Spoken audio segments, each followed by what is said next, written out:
This week, we speak with past master of Blendon Lodge in Ohio, Matt Johnson, about Freemasonry marketing. Not exactly the kind of marketing you're thinking about. I ask Matt how he got started in this marketing technology game. One of the past masters at the time came over and said, "Hey, you're one of those techie guys, right? Hey, can you handle the website from now on?" Sure, why not? When the average Joe searches Google, what's it look like? So I heard about Masonry, did a little Googling around, came across you guys. So what are you? And if your lodge isn't known on the internet, they can't ask to be one if they can't find one to ask. What relation does Freemasonry have when we look at it like a true organization in the world today? If the Grand Lodge is the manufacturer and the different lodges would be the equivalent of a local dealer or distributor, it's still up to the local branch to really take charge of it. Finally, we'll wrap it up with a brand new Masonic Minute with Illustrious Brother Stephen L. Harrison. Stay tuned.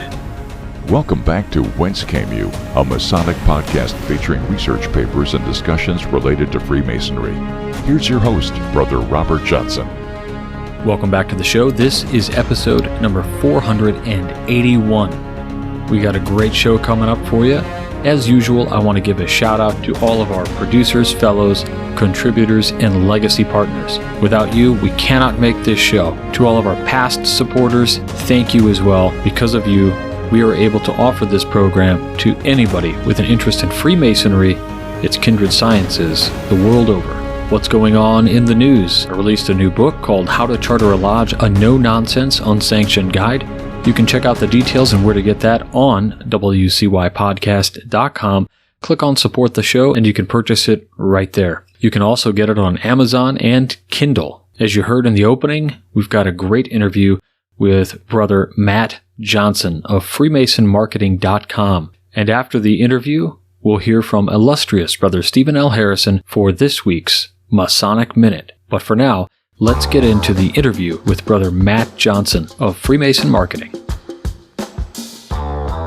All right, everybody, we're back this week. Lucky enough to have Brother Matt Johnson, no relation, from Blendon Lodge, number 339 in Westerville, Ohio. Matt is a past master, and he is the proprietor and the man behind FreemasonMarketing.com. Matt, I want to turn it over to you for a brief introduction. Well, good afternoon, everyone. Like you said, I'm Matt Johnson from Blendon Masonic Lodge 339 in Westerville, Ohio. Past master there, served in 2016. I'm one of the guys that I hope to be in the top 10 geekiest fellows you'll ever come across in your life. And if I'm not, well, then I'm not doing my job. And I take that as a code of honor that I apply to everything that I do for my lodge as well. All the technology that we've incorporated over the years, not only for myself, but those that have come in the line behind me, and just how I approach Masonry in general. So Matt, for us to understand where you kind of come from in this, in the real world also, you have relevant experience. You're a senior marketing technologist. In an episode that we did a while ago, which actually got a lot of great feedback from the people who loved it and the people who immediately hated it, we got trashed. And this was the episode called Selling Freemasonry. In fact, when I posted a link to this episode on my own Grand Lodge Facebook page, the admins deleted it, claiming that I was trying to, have some say on things that was out and above my own Grand Lodge's committee on marketing or whatever. And it was just kind of funny. But what I found interesting is one of the things to come out of that episode is this idea that we want to utilize people who have a real world expertise in something.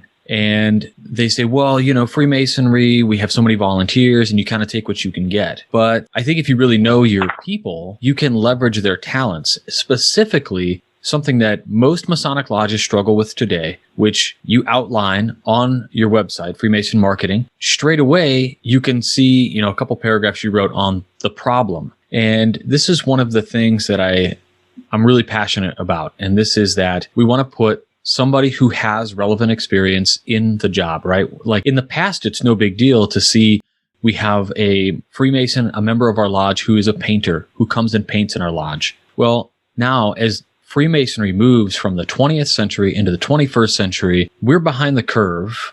Objectively, with an objective lens, we're behind the curve, and we're not exactly empowering our senior marketing technologists, per se, who might be working in our lodges to better the experience. Let me go ahead and pass it over to you to get some of your initial thoughts on this issue. Sure. Yeah, consequently, my second meeting after being raised as a Master Mason, one of the past masters at the time came over and said, "Hey, you're one of those techie guys, right? Hey, can you handle the website from now on?" Sure, why not? And that's where it went. The website we had back then was certainly worlds more than most lodges even have by this year, 2021. It was just a very basic standard issue web presence, a brief who we are on the front page, a couple of pictures, contact info, when we meet, and that was it.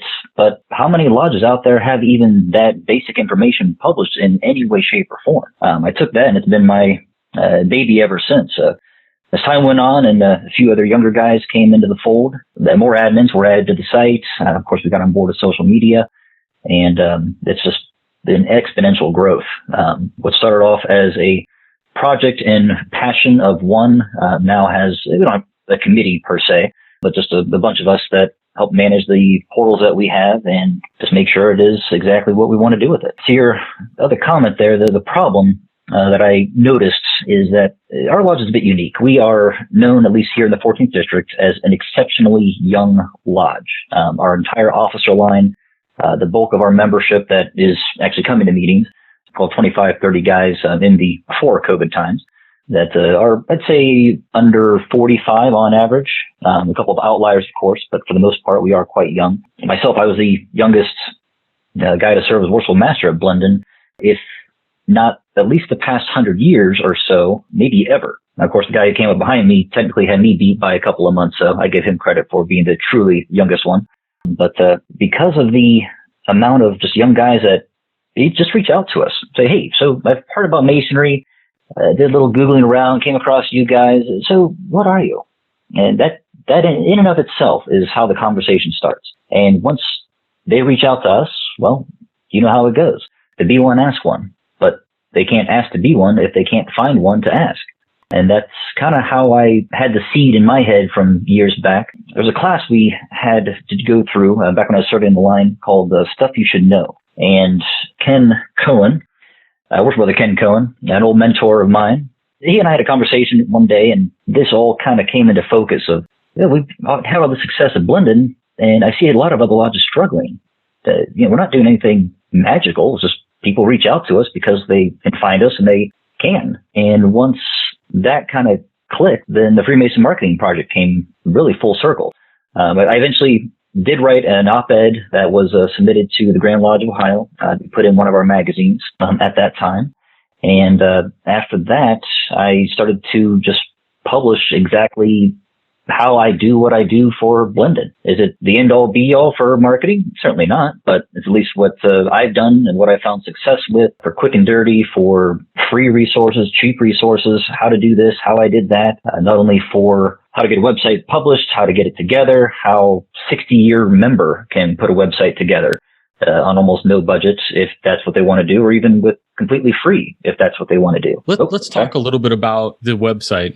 When I first found Freemasonmarketing.com, I thought it was a really interesting idea because I said, well, here's a guy who has had success in having, so number one, his lodge said, hey, go for it. All right. Well, that's awesome. Number two is that you outlined a lot of really interesting things, but you also hit on stuff that wasn't super basic. You also had stuff in there that I thought was really awesome. I'm a big web techie guy. So one of the first things I saw that you had on your website that I thought was rad was you had 3D printable working tools. I was like, are you kidding? This is awesome. So among some of the other things people can find are these gems on your website. I wanted to read this one part you have on your website under the problem. It's the last paragraph. And I thought, when I read this, I was thinking, number one, exactly what I'm thinking. Number two, it's kind of a dangerous thing to say. And I'll say why. Because there are so many brothers out there who don't see the problem with the way Freemasonry is driven. How do I say this? They basically will hear you out and then shut you down immediately. There's nothing wrong. We're a traditional organization and we're doing just fine. And so this last paragraph says, this is an internet-driven era. You have approximately 10 seconds or less when I find your homepage for me to gauge if I'm wasting my time. Not in the concept of Freemasonry, but in your specific lodge. A lost opportunity. I'd be more likely to close the page, never looking back because I think Lodge XYZ is a joke or a dead organization. I often hear, quote, we only want the most interested candidates, end quote. That's great, but give them something to be interested in. And this whole idea, it like speaks to the heart of me, right? Like I'm what Pew Research considers the first year millennial. So 1981, so I'm a little bit of Gen X or whatever, if you follow that stuff. I think I told somebody once, if you're not online, you're not even real to my generation, right? Like, where are you on the internet? If you're not, okay. Well, I mean, specifically thinking about organizations or stores or on like anybody who wants to sell anything, you have to have a web presence because that's where the market is looking for you. And Freemasonry is no different. Have you had pushback on what you're trying to do? Have you had any adversity in that area? Initially, yes. There were a number of more senior members that started the term Freemason marketing and immediately assumed I was starting a business to try and market for Masonic lodges. Everything you see on this portal is 100% free of charge. It's what I've written myself or that I found that's been published by other Grand Lodges and just put onto one single portal. And that's it. Just a tutorial page, how to do things. Here's how some different ways you could do this or that for the most easiest, cost-effective way or even free. I did have some also pushback from some even more senior members that basically heard the term marketing and thought it was a true evil, that I was trying to go around the concept of to be one, ask one, to where we do not solicit for membership. I was raised with that so deeply embedded in my skull by my own father-in-law that I still take that to heart. Everything that I've done for Blendon, everything that is published on that portal, keeps that in mind and is 110% lock, stock, and barrel. To be one, ask one, they have to find us. There's nothing that goes against that. It took some convincing at first with some crowds, but after just a brief conversation with them of, look, this is what it actually is, here's what I'm doing, and they're like, oh, well, that's not too terrible. So that's why you see actually in the top of it, Masonic PR education. PR or public resources, that's a good word. Marketing, bad word. Maybe. I mean, Grand Lodge, Illinois has a marketing and branding team. And this is a brand new edition that we did 2 years ago. And I don't necessarily know the future of it. And one of the problems that we see within Freemasonry, right, is the continuity of ideas and public relations and committees from Grandmaster to Grandmaster. Things aren't always, continued forward. There are a couple standard committees that are mandated by Grand Lodge Constitution and bylaws that must be there. And marketing and branding just isn't one of those things because it wasn't around when they published the bylaws way back in, 18 whatever. Yeah. You mentioned that it's got this tagline of education. I think that was key and a great way to quote unquote sell what you're doing. I took it as, just to give you an idea of the perspective I was using at the time, I was working for a company called Screen Machine Industries as a equipment manufacturer. We had a lot of dealers throughout the U.S. that I would help coordinate marketing campaigns with them, but ultimately was up to the dealer on their side to eventually execute what they need to do locally. And I looked to some of the marketing initiatives from the Grand Lodge as kind of that. If the Grand Lodge is the manufacturer and the different lodges would be the equivalent of a local dealer or distributor, it's still up to the local branch to really take charge of it if they want to do it the best way possible and really have ownership of it. And that's basically how I outlined what I did here. Well, let's talk about some of the concepts you have, right? One of the things that we see on your website are answers to a lot of the questions that are out there. And sometimes lodges are cognizant enough to be asking these questions of themselves, and other times they're not. So number one, if you have a lodge out there, the first thing I would recommend, go to the website and browse the website, because sometimes there are answers to questions you didn't even know to ask yet. So I want to say good job on that. Let's talk about lodges that don't have websites. Sure. One of the things that you mentioned on your site is the idea that lodges have websites that are out there that might be GeoCities websites from 20 years ago that they've never updated, or maybe they're like angel fire tripod websites with dancing babies or whatever, and nothing is connected to anything anymore, and it's 100% not relevant. So this is a problem. It's almost worse than not having a website, because when I find that, I go, oh, they must be gone. At least if you have no website, maybe I'll find you, or an address on the Grand Lodge website or something. What's your take on these kinds of situations, like these outdated sites or websites that just don't exist? Yeah, there's two things there, at least the way I look at it, with having no website. And I say this as a Mason who's done a bit of traveling for work, and mainly through Ohio. And if I happen to be in an area for the night, I would get on Google and look for insert city name here, Masonic Lodge, just to see if there were any lodges in the area that I had some free time that night. See if I can pop into a meeting. And I can't find anything within an hour's drive of where I'm at least according to Google. Or Bing, of course. And I would have to go to the Grand Lodge website and, of course, go to the lodge locator from there. And I could find 2 or 3 lodges that were within 15, 20 minutes. Now, I'm an internal guy. I know the Grand Lodge has that portal to where I can look up addresses for other lodges.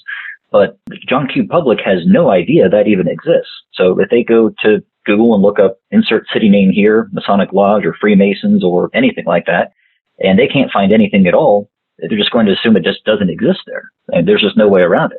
They will not have any idea to go to the Grand Lodge to look it up via that method because, well, they just don't know any better. As far as websites that are so out of date that it's kind of painful to look at, the cliche is seeing the officer line from the year 2006 still published as new, spinning graphics like you alluded to, the GeoCities kind of cliche. And if I see that, it hurts my soul. It does tell me there's probably a lodge there. I have to do some additional Googling and probably still go to the Grand Lodge and look up that method to see if there is any information about them, if they still even exist. Yeah, to your point, it's kind of better to not have anything like that versus to have eyesore, outdated piece of digital infrastructure. It can just be painful. There's a few ways that people can go about doing that without even paying any money. As you mentioned there on the portal here, under the website, under open source, there's a tab for website hosting. The first part of that site, I list a couple of ways that you can get a website published for free, 100% free. You don't have to know anything about programming in any way, shape, or form. And if you can type up an email, then you can publish a site using these portals here. Google Sites, Weebly, and Wix. I've only used Google Sites myself. Weebly and Wix, I know a lot of other people that have used those. They're completely free. They will have a modern template, drag and drop editor, plug in some text, upload a picture. It's a set it and forget it. You don't even have to do any weekly blogging or anything fancy. It's just a placeholder. Somewhere where someone can go to Google, look up Masonic Lodge, insert location here, and find something that is contemporary, current, and just gives them something to interact with. Social media can be exactly the same. If you have a Facebook page, for example, put in the address, put in your basic who we are, when we meet, here's a phone number, here's an email, put up a picture or two. That can be all you need as well, because that will also feed into Google so that if I look up a lodge in a certain area, it will populate and I can, as John Q. Public, have a way to reach out and say, hey, I want to talk about who you guys are. I've got a grandfather who was a member. I've been thinking about it myself, and you're the first lodge that I came across. That is the opportunity that we're missing out on. That 24/7, 365 method that anyone can find us and reach out. I think it's interesting that you mention that in your brief last example there. I keep thinking about how if you miss that, then the chances that they will continue to look, though, at another Masonic Lodge or something else is diminished. So if I reach out the first time, and the first time I reach out is to a lodge that has no website or has like a really old one or something, and it's not current or whatever, the chance of another message to another lodge or to the Grand Lodge is diminished, I think.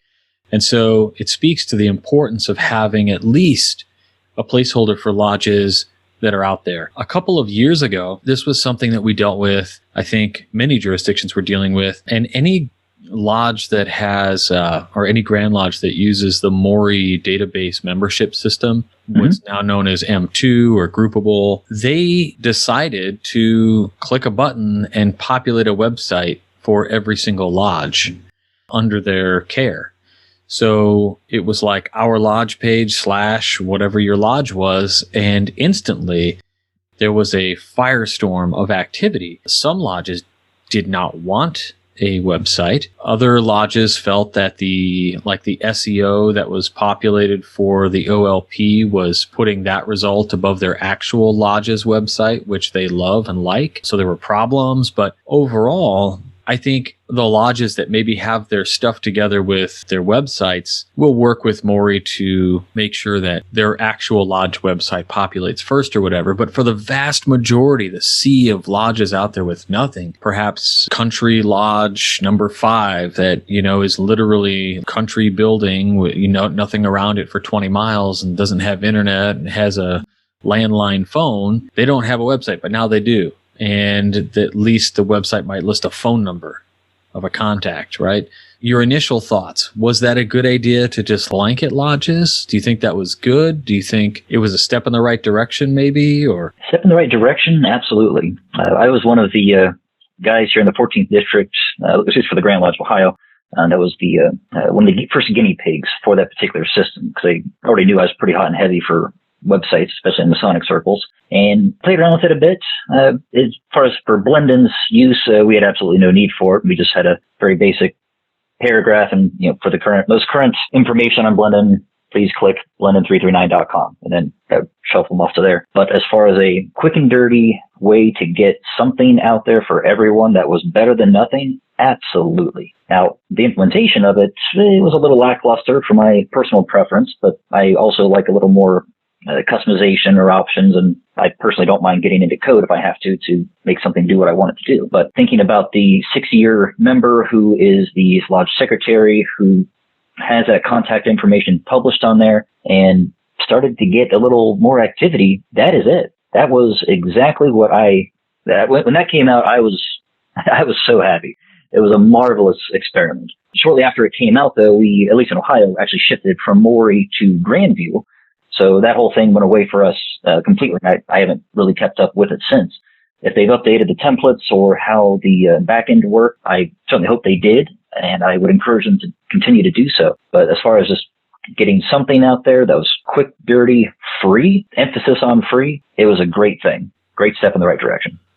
Let me ask you, with PR, the public relations, is there, in your opinion, professionally, a direct correlation between the public relations or the public perception and the existence of a Masonic Lodge? Can you say that lodges who have a website have better PR, or is it still reliant on other factors like the lodge being active in the community? I was asked that a few years back, and I actually did a bit of research.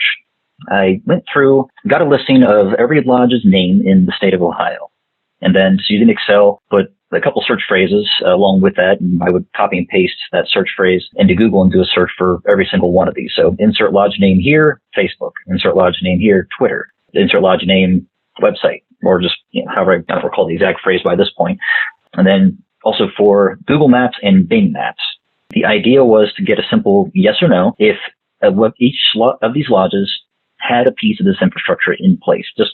I didn't even go into deep detail. Has it been updated in the past 10 years? I just looked, does it exist? Yes or no. And then took the published Ohio data of membership numbers, combined that in Microsoft Power BI, put together a couple of maps as hotspot maps based by county. Now, there's a strong correlation, as you might imagine, to population centers in Ohio and where the bulk of our membership sits. But there are a number of outliers in the, I'll just say, not population hotspots that when you look at the data here, it actually had a decent correlation. I didn't look at what the percentage was. I just simply did a heat map and then just kind of clicked through the slides of it. And there was a correlation between having this infrastructure on some level and counties where lodges are that had more membership than others in non-high population centers. What percentage that is, I don't know, but as far as just a straight heat map, quick and dirty, observational, yeah, that's something to look at. And I would say, yes, there's definitely a correlation to that.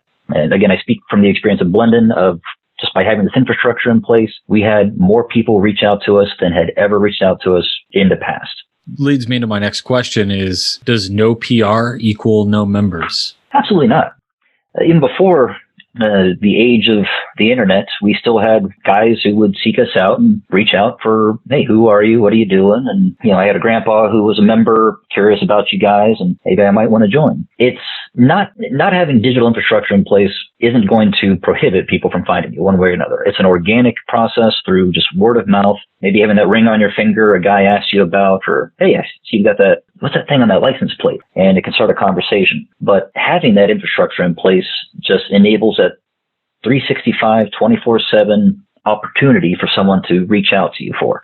It just optimizes the amount of opportunities that people have to engage, to find, to talk to reach out, to call, as compared to just that passing conversation you might have with an employee at your office that if he doesn't see you that day, he might forget about it. But if he's sitting at home at 9 o'clock at night thinking about it, hey, yeah, I remember thinking about that guy who's a Mason.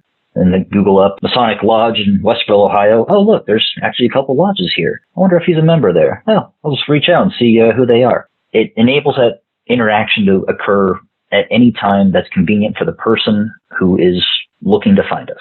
So one of the things that I saw you had outlined was that roughly having a basic presence might equate to as much as 20% more members. Can you talk a little bit about that? Yeah, that is kind of a shooting from the hip number, but based on the amount of entered apprentices that we had come through our lodge after we started getting really hot and heavy on Facebook especially, and just get the website a little more optimized for looking for Westerville queries, there was a correlation.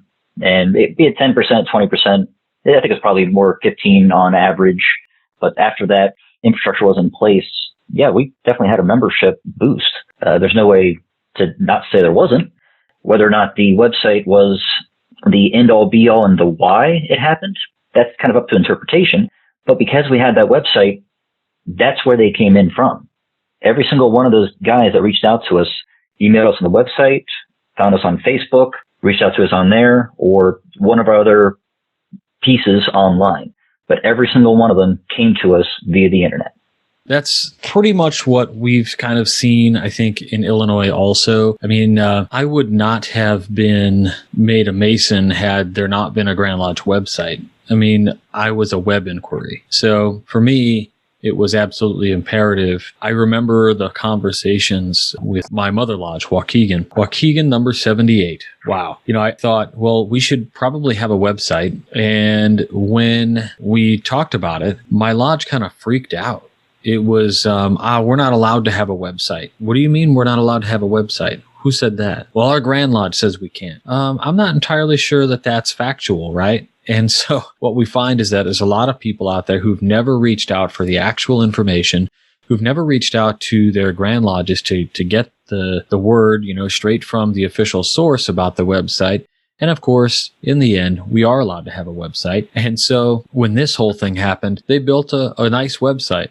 My good friend Carlos built a really great website. He's a web guy, so it's what he did. And a few years later, it started to get a little outdated. And so I built another website. And when his .com expired, I just bought it and took it over. And I used a free service. We used WordPress, which was great for a while. After a while, I think there ended up having some weird ads on the website we were having to clean up and whatnot. Maybe that wasn't the greatest choice at that point. And I know WordPress has moved from a strictly kind of blogging platform to a broader website infrastructure. But as you point out on your website, things like Wix is another great website that you can build for free, as long as you don't mind, the little powered by Wix at the bottom. I mean, kind of who cares, right? Everybody knows lodges from around the country don't all have a couple $100 extra every year to be spending on these things. So, even if you're using Google Blogger or, as you mentioned, Google Sites, I think these are all great options.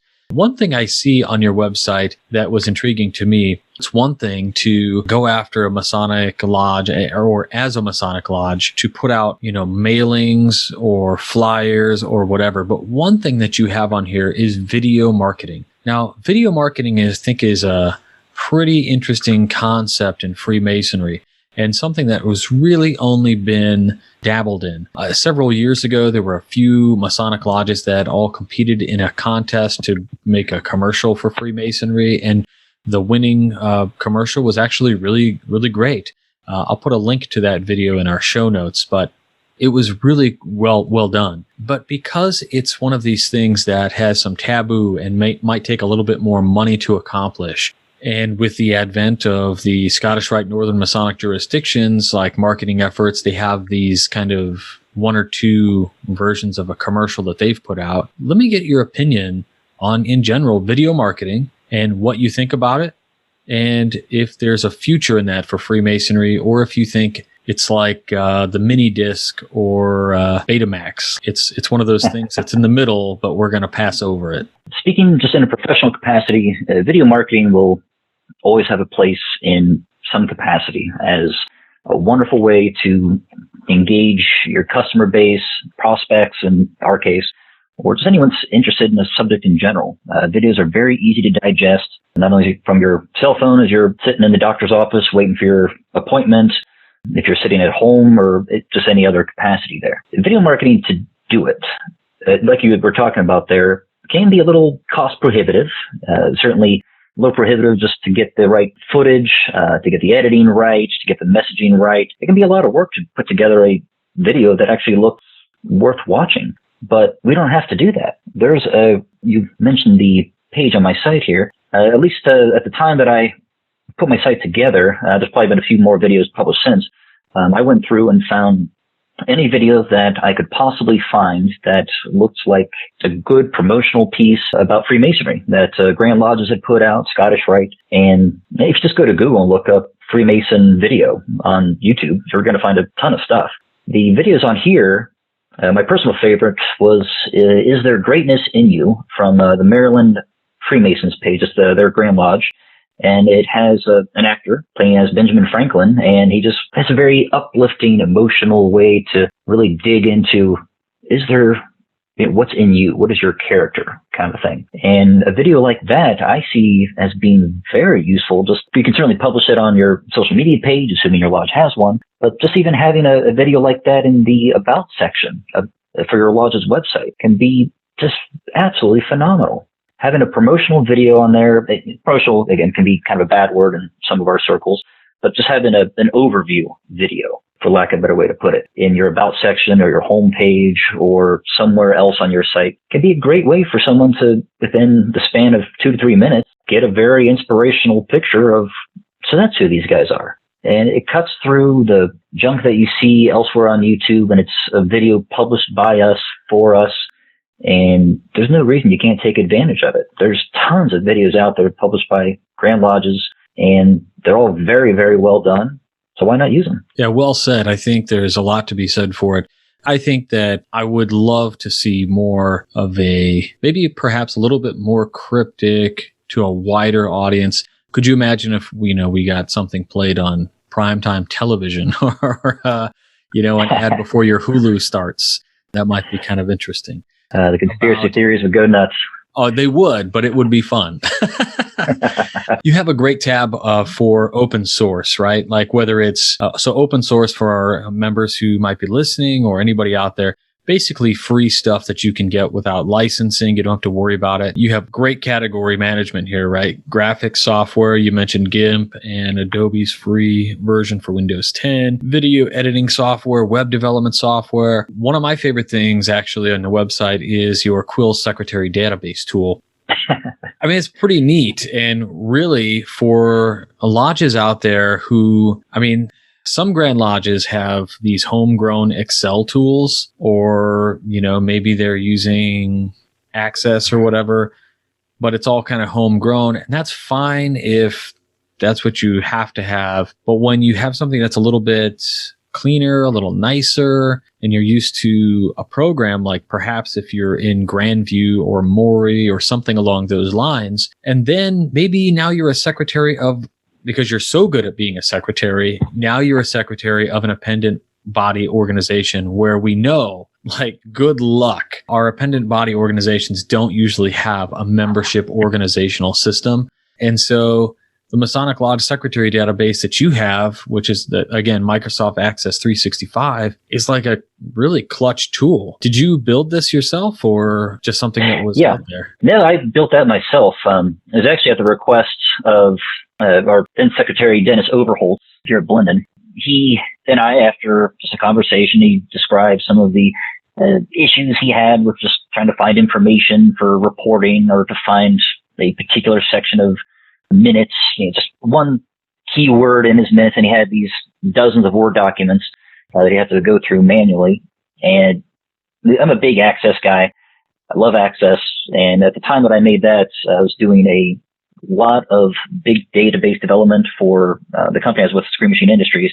And I kind of fashioned Quills after what I built for myself at Screen Machine. Quills is, and to put it simply, is an Access front end. You can use it actually for free. By link on there, there is a way to download a Microsoft Access runtime engine for free from Microsoft. You can't edit database, the back end, but you can use the front end and any of the features that are actually kind of built into what you can download there. And it's simply a front end for entering minutes, just very templated form, fill type stuff, a couple drop down boxes, type in some notes, who was there, who wasn't, what happened. And with every piece that you can put in there, there's a report that you can also pull elsewhere. And it incorporates everything that, at least at the time, here in Ohio, within a couple of clicks, pop in the date range that you want to pull the report for, and you got everything you need for your annual inspection report that you might have to submit to the Grand Lodge. There are, of course, other bits of data that other Grand Lodges might ask for, but at least for Ohio, this is kind of what I built it for here. But I can give you reporting for, the inspection reports, officer attendance, who's done lectures and charges, the attendance of past masters, members, visitors. I can even show the averages of each meeting. If there were any sick and distressed, if you want to pull a report on any of the minutes that you got for that, just to make sure that you're following up with them, what degrees were performed and when, what percentage of what that mix looks like between the three, who's given work back, who didn't, coaches and candidates, who's been coaching who, petitions that have come in, and using the, at the time, Ohio Mori export format. It's probably changed a bit since. You could actually do an export from Mori, import, just copy and paste into the right table on Quills, and you can pull a wealth of demographic information. For what I envisioned that being useful for is if you've got some big project, like you're moving stuff around in your lodge to paint the walls or whatever, so you need some young strapping guys. You can use this report to, for example, find guys that are in their 20s, 30s, and 40s. And you've got a short list of who you might want to call for that. I haven't had any requests for customizations yet, but I just tried to make it really tailored to what Brother Dennis Overholtz was needing at the time. And I just really geeked out on it when I put it together. Yeah, I think it's a really great tool. I just feel like there's so many secretaries out there who could use something, right? And I think a lot of the software out there that is available for us, unless you have a base knowledge in something like Excel or Alteryx or whatever the case is that you're using, there's just not a way for these people to envision what they need to do it and then to put it together, right? So what you've done here essentially is you knew what you needed to see and you created a way to get at that information and to use it. So, I mean, this was really cool. Probably one of my favorite things on your website. Let me ask you, what's your favorite thing on freemasonmarketing.com? What is the tool that you think is most useful today, in your professional opinion? Tool that is the most useful, I would say under the Public Relations tab, there's a section for address listing. Now this, again, it's all free stuff. I outline the importance of just having a place to, again, look up by name, Masonic Lodge in Westerville, Ohio, or whatever. Google Places and Bing Places. Those two portals, to have your information listed, more importantly, to have your address listed, is just so useful. Going back to my comment earlier about being out of town and trying to find a Masonic Lodge in the area, and I just can't find anything. Having that address that I can, once I know they do exist and I have an address that I can look up, being able to have that information and then GPS to it, because I have no idea how to get there myself, that is just so vastly underrated. When I did that research a while back of how many lodges throughout Ohio had a website, Twitter, Facebook, Google Places, Bing Places, etc., one of the most underutilized were Google and Bing places. More had websites, more had Facebook and Twitter, and really a startlingly smaller amount had an address listed on those two portals to where you could look them up and use a GPS to get there. GPS has spoiled me. So without that, it's very hard to get somewhere for me if I don't know how to already. I think it's another great tool that you have here. And it's not necessarily in this particular case, right? Like you invented the Quills tool, but look, the Google Places and Bing are out there, and the ability to connect your information to these databases is pretty crucial, especially thinking like if you're one of these lodges who has maybe only your meeting day listed and nothing else, now you can at least go, oh, well, I know they meet on this day and I can just click this button. Like you said, if you're in town on business on a Tuesday and you click, oh, now you know they meet at 7 p.m. And oh, by the way, you can click this and route straight to them. Great tool. One of the elements that I did want to talk about, and maybe it'll be perceived here as kind of a backtrack, but the idea, in our chat, you mentioned this idea of techno wizardry, demystifying it. Yep. Do you think that it's going to naturally occur over time as new members come in to demystify this stuff? Or do you think that if we or maybe the bigger question here is if we wait for that to happen, it's too late? I think it is inevitable that it will be embraced and used more as younger members do come into the organization, assuming that your lodge is getting younger members. If it takes that long, is it too late? No, I don't think so. We're still going to be here in some capacity as the larger, just the Grand Lodge organization, but it's the lodge level that I would still worry about. And that was kind of the focus of putting this together, just explaining to lodges of, hey, these resources are out there. Here's how you can do it. Here's why it's important to do it now. Just set it and forget it. Once you do it, you don't have to do anything else. And then the infrastructure just plays for it. Yeah, I think that's another key point that you bring up is that once this is done, you don't have to go back and usually manage this in any way, shape, or form.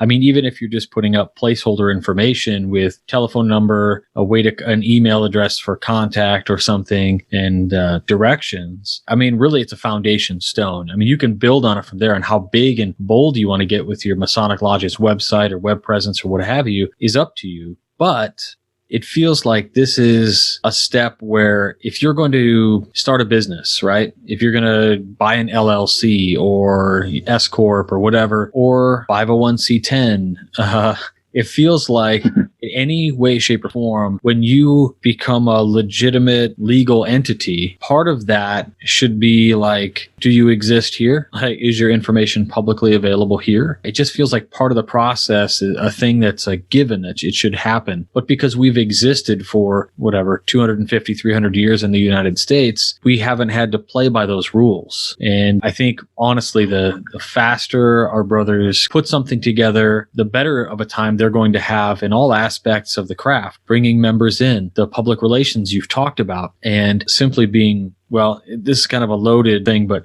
being relevant. Everybody says we're needed more now than ever, and Masonry is relevant now more than ever. Going back to that last paragraph under the problem, it speaks to relevancy in a way. And I don't think there's a way to expect the general public to live in the 19th century here, How long do you think it will be before the vast majority of Masonic lodges have websites? Do you think it'll ever be like a standard, a norm? I hope it does. My personal dream is that having some base level of web presence out there, again, just as a basic placeholder for someone to find. Man, I'm looking to you, Grand Lodges out there. Having some type of infrastructure a part of the annual inspection process. Does this lodge have a social media presence or a website or a Google Maps listing that just as a simple set it and forget it placeholder, nothing fancy? Is the information accurate? Does the phone number work? Does the email work? Are the meeting times accurate? I would love to see that as a requirement for the annual inspections.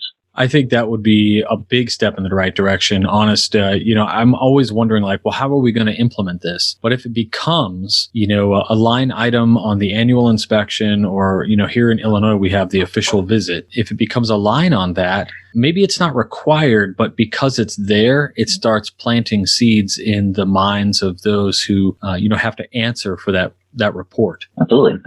I forget what the report's called. It's been some years since I've had to fill it out, but Ohio here started a little internal audit of sorts around inspection time, and it trying to vaguely remember these questions. Again, it's been a few years since I've seen it, but it does go on to ask you how you're performing certain things internally. Nothing that you're truly graded on in the true inspection sense, there's a requirement, but in the end, you are given a score, and based on that score, it's kind of a needs improvement or has improved or meets expectations kind of a grade. And just having this type of line of questions on that kind of report or conversation from the district deputies or from the Grand Lodge, each lodge would at least just encourage the conversation. I think that would in and of itself spark a lot of what we need to have happen. And whether it's 5 years, 10 years before all lodges hopefully have a website, I would love to see that now, but I think that would certainly escalate things in the right way. Or not escalate, accelerate. So Matt, on your website, under links, you have something here that says nonprofit marketing resources. Now, as a Masonic Lodge, most Masonic Lodges, unless you're one of those clandestine LLCs, we're nonprofits. At least in Illinois, we're 501c10, nonprofit fraternal organization. And when you click that, it takes us to a website that doesn't appear to be something that you manage. And it's nonprofithub.org. Can you tell us a little bit about this? Yeah, it's another portal that helped inspire the Freemason marketing website here. It's literally just a hub for how to manage, market, leverage different resources from the perspective of a nonprofit. And yeah, it is definitely not Masonic in any way, shape, or form. But a lot of the lessons, a lot of the resources, the how-tos really speak and can be translated into the Masonic world. As I pull up their homepage here, one quick example is 5 nonprofit email marketing mistakes to avoid. Now, hopefully your lodge is sending out a newsletter, be it physical snail mail or an email, and there are some actual best practices on how to approach a newsletter to your membership. And they outline a lot of the best practices for doing something just like that. They have fundraising information, how to do this, how to do that, different resources for just marketing or management. Again, it's a wealth of information for the nonprofit space that can be translated very easily to the Masonic world. It's a very widely used resource. This came to my radar a few years back from my work with the United Way of Licking County. Some other people have been looking at this and followed them on social media. And it's just a very, very good resource to keep an eye on for inspiration, for other things that you might be able to do to apply success for your lodge. Really great information. I opened that same thing, the 5 nonprofit email marketing mistakes. And one of the things that jumps out to me often is we have so many guys who jump into this world and they see exactly what is put in front of them in terms of options of what they can do. And what we see all the time is that it's overkill. They will put everything and all things in the email communication. It's not really formatted for mobile devices. But what I see here is use templates that are optimized for mobile devices. Oh my gosh, thank you. Avoid subject lines over 30 characters. Yes. Just a lot of great stuff that happens to jump out right away that I think these are wonderful starting places. And I didn't know about this resource before, so I think I'm definitely going to be taking a look at it and going through it, making sure that we're checking all the boxes and unchecking the boxes of the things we shouldn't be doing. Freemasonry, for a long time, looked at the outside world and said, well, we don't need any part of that. We're our own internal experts, which I think is a crucial mistake considering we were a progressive institution that the world looked to. And now we're not so much anymore. The world has passed us by in a lot of ways. And I think in a way to stay relevant, in a way to stay, relevant is the word. You have to engage people the way society engages people today through the modern means that they are used to, kind of the antiquated old ways. I can't tell you how many times I've gotten a lodge email sent to me from the secretary that has every single member they sent it to in the CC line. So I have to scroll through 300 lines of text before I get to the actual email. How about BCC those people, guys? Or better yet, use an email marketing service. But this is all great information, Matt. I really want to thank you for taking some time out of your schedule to come on the show and talk to us about freemasonmarketing.com and a lot of the different tools that you have available. And I can't stress this enough to the listeners. This is all free stuff. And it's put together out of the love of the craft and to assist lodges out there. And I really hope that everybody heads on over there, and we'll have links to a few of the key points we talked about, but also the main website, Freemason Marketing, right in the show notes. Matt, I want to thank you very much for your time today, and I want to give the floor back to you. If there's anything you would like to mention, to plug to our audience, feel free. There's one last thing I wouldn't mind mentioning. Under the public relations tab, social media, one of the other aspects that has been a wild success for us with our fundraising efforts, which, by the way, here in Ohio, the bulk of our proceeds from events go towards the Special Olympics, most especially the Westerville branch of the Special Olympics. A few years back, we started doing fish fries, and one of the easiest and most effective, I can't emphasize enough how the effectiveness of doing this is a Facebook ad. You have to have a Facebook account or a Facebook page put up, which, by the way, the Grand Lodge of Ohio has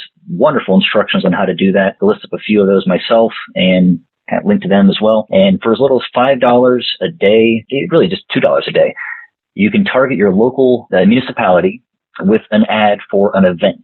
Now, again, ads are kind of a bad word, but if you're trying to promote an event, you might write a newspaper to have it published in a calendar. That's technically an ad. And for a Facebook ad to get in front of potentially thousands of people for a couple of bucks that you can set up in about maybe 10, 15 minutes, it will pay so much to get your event the right recognition it needs to get, and so we can raise funds for those causes that are near and dear to us. Wonderful points. I have used Facebook ads on a few occasions to bolster response to public Masonic documents to get people to download or whatever. And I think it's really good. You can't always rely on just sticking a sign out in front of your lodge for a pancake breakfast for the public for 2 weekends ahead of time and expect people to remember and show up. The thing that we're doing all the time is we're pulling out a phone, and Facebook reminds us that there's a local event happening that just happens to be something we might be interested in. That's the way to get them. So great points. Oh, thank you. All right, Matt. Well, thank you so much for your time. If you ever find your way up in the Chicagoland area, I'd love to have you come out to Lodge one night, and I'll have to look up Blendon sometime when I'm out in the Ohio area. Sounds good. Thank you very much. It's been a pleasure.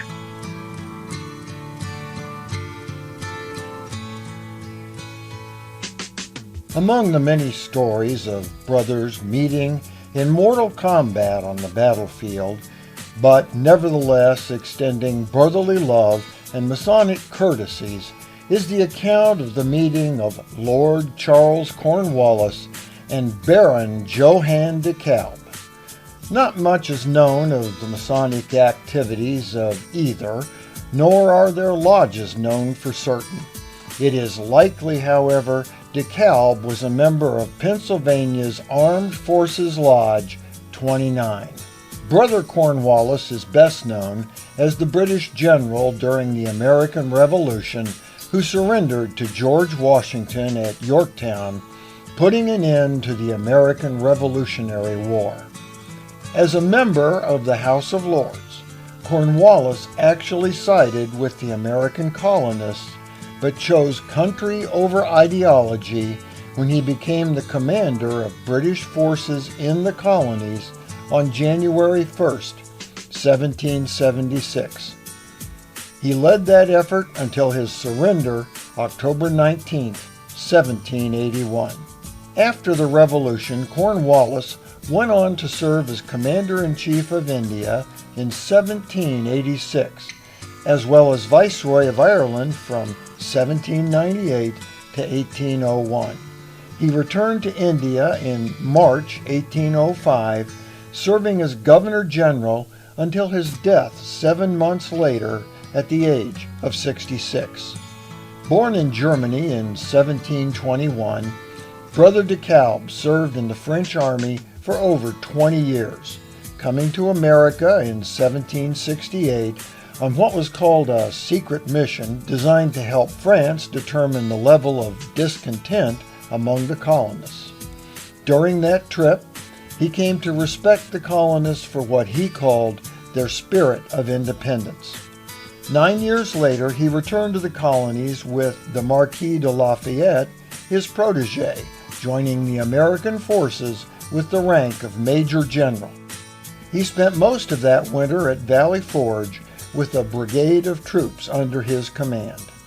DeKalb was a popular figure given his support, loyalty, and ultimate sacrifice to America. Across the country, cities, towns, and counties have been named after him. The ironclad Civil War ship named in his honor sported a large square and compasses atop its smokestacks. Brother George Washington described him as the generous stranger who came from a distant land to fight our battles. And at one of those battles, in Camden, South Carolina, on August 16, 1780, DeKalb's horse was shot from under him, and while he was still on the ground, British soldiers shot and bayoneted him. Cornwallis saw what had happened and rode to his aid. "I'm sorry, sir, to see you," he said. "Not sorry that you are vanquished, but sorry to see you so badly wounded." He ordered his own surgeons to come to DeKalb's aid and supervised as they dressed his wounds. DeKalb replied, "I thank you, sir, for your generous sympathy, but I die the death I always prayed for, the death of a soldier fighting for the rights of man." He died 3 days later at the age of 59. Cornwallis, his mortal enemy but Masonic brother, attended his funeral and performed the grand honors of Masonry at his gravesite. For the Whence Came You podcast, this is Steve Harrison with the Masonic Minute. Wow. Talk about a wild tale indeed. Two military men, brothers, who become friends. And man, this is just like a tale right up there from A House Undivided, or perhaps the book The Better Angels of Our Nature by Mike Halloran. I never cease to be amazed at the stories that come out like this. Truly a new respect for the two of these brothers. Well, I hope you enjoyed that interview with Brother Matt. He has a real passion project for us and a lot of free tools to get our lodges up and running in the 21st century. Now, I know we've talked a little bit about technology in the past and selling Freemasonry and all of these topics, but altogether they really give us a much better objective picture of what's going on and how to fix it. Links to all of the things we talked about are in the show notes. That's it for this week. I want to give a thank you once more to our producers, fellows, contributors, legacy partners. We're really looking forward to those episodes. It's going to be fantastic. In the upcoming weeks, you can look forward to our continuing the chapter reads of Max Hindel's work, Ancient and Modern Initiation, as well as an interview with a special guest as we talk about something really quite interesting. What if I said fallen angels, Freemasonry, aliens, and the disclosure? Yep, I know it sounds wild, but we're going to dive into it and see what it's all about. That's it for this week. I want to thank you all for joining me, and until next week, stay on the level. For Whence Came You, I'm Robert Johnson. You've been listening to Whence Came You, a Masonic podcast featuring research papers and discussions related to Freemasonry with your host, Brother Robert Johnson. Be sure to join us for our next edition.